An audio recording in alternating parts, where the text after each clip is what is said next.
Des AVC. Au Gabon, le ministère de la Santé dresse un tableau statistique qui détaille la prise en charge des victimes. Andinel Tungi, chez Limanéa. 29 octobre 2024, journée mondiale de l'accident vasculaire cérébral.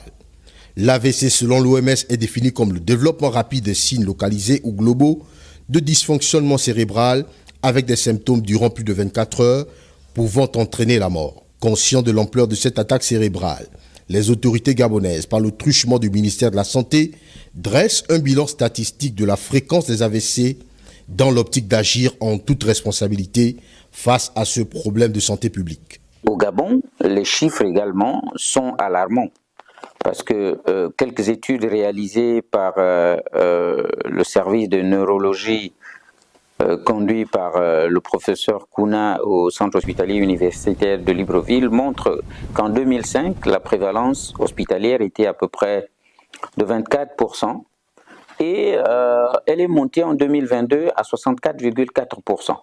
Les deux sexes et tous âges confondus.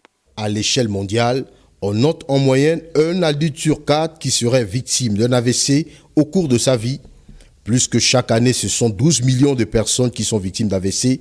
C'est pourquoi le gouvernement de la transition classe cette maladie au rang des urgences sanitaires. Mettre à niveau les centres hospitaliers régionaux sur l'ensemble du pays permettra déjà une prise en charge au moins initiale de ces accidents vasculaires cérébraux comme de toutes les autres pathologies.